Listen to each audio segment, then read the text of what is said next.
Our first unit covers basic economic concepts, and our first topic is scarcity. What is economics?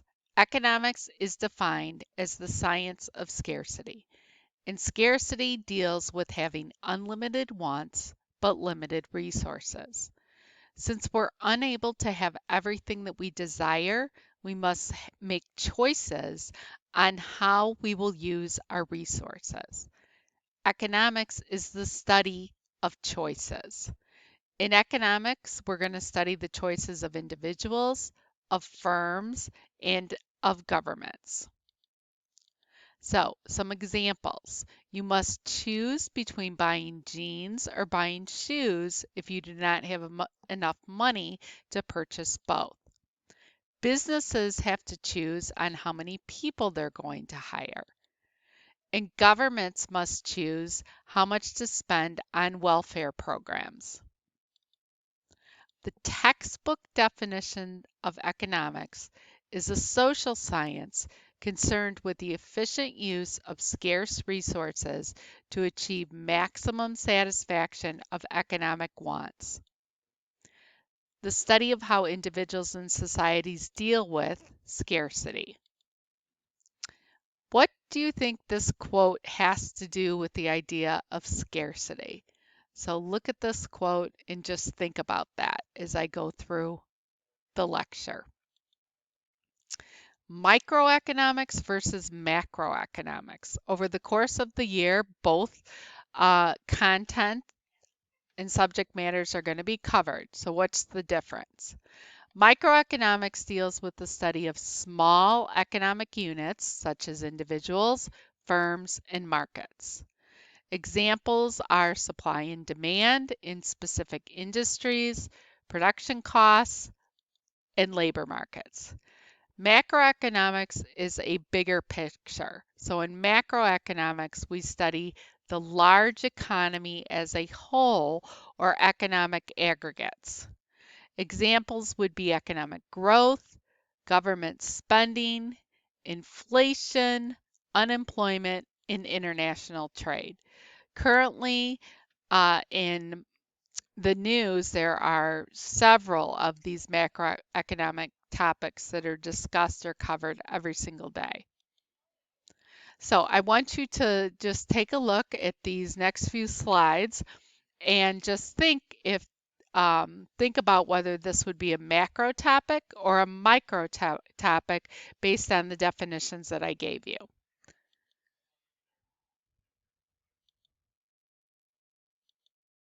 Okay, how is economic used?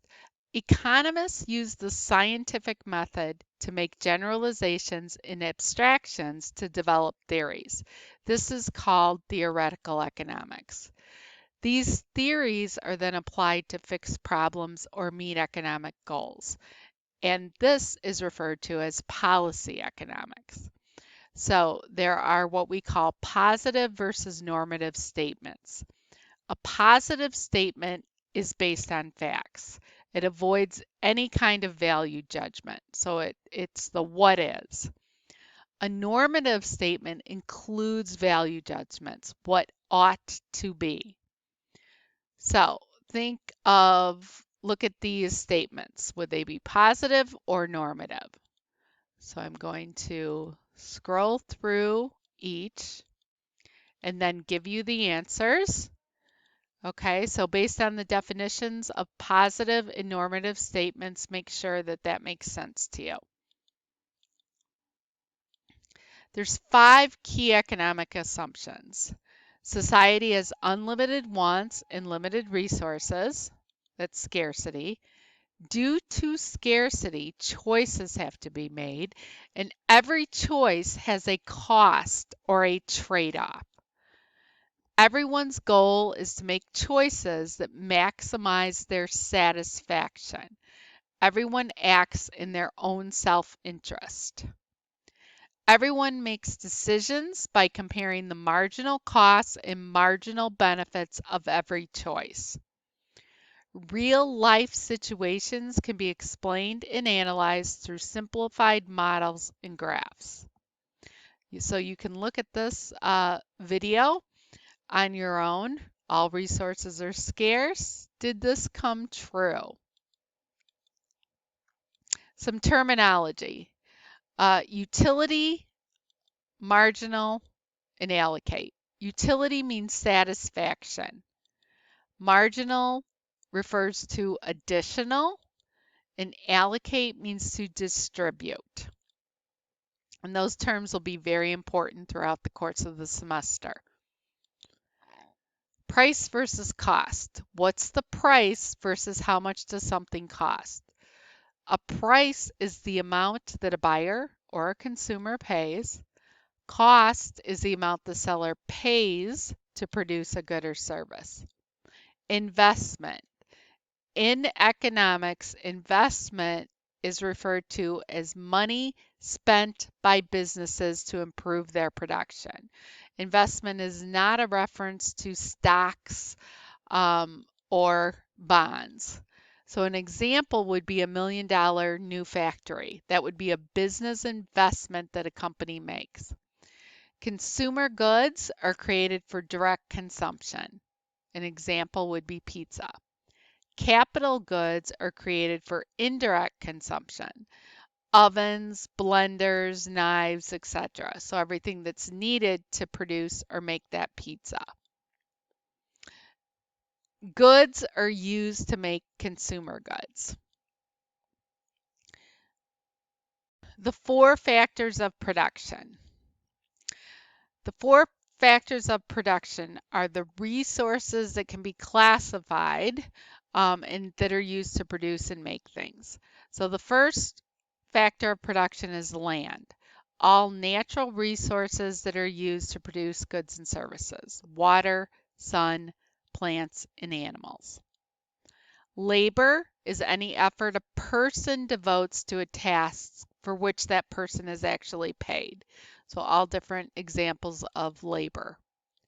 Capital refers to, there's 2 different types of capital. There's physical capital, any human-made resource that's used to create other goods and services. So any tools, tractors, machinery, buildings, or factories. There's also human capital.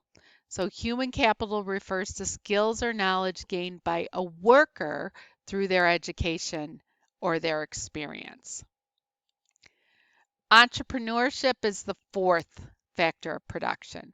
So an entrepreneur is someone who is ambitious, and that person combines the other factors of production to create goods and services. Henry Ford, Bill Gates are some examples of some famous entrepreneurs, and I'm sure you can come up with some on your own. So entrepreneurs take initiative, they innovate, they act as the risk bearers or risk takers so that they can obtain a profit. That's their motivation for engaging in whatever their business activity is. Profit is referred to as revenue minus costs, and revenue are your sales. Are you productive? What does a productive school day look like to you? Think about that. What increases your productivity throughout the day? What decreases your productivity? In most cases, what's the relationship between your productivity and your income? Productivity is defined as a measure of efficiency that shows the number of outputs per unit of input. So if Bob can make 10 pizzas in 1 hour and Stan can make 5 pizzas in 1 hour, Bob is obviously more productive. Why do businesses and countries want to improve their productivity? Since all resources are scarce, improving productivity allows us to produce more stuff with fewer resources.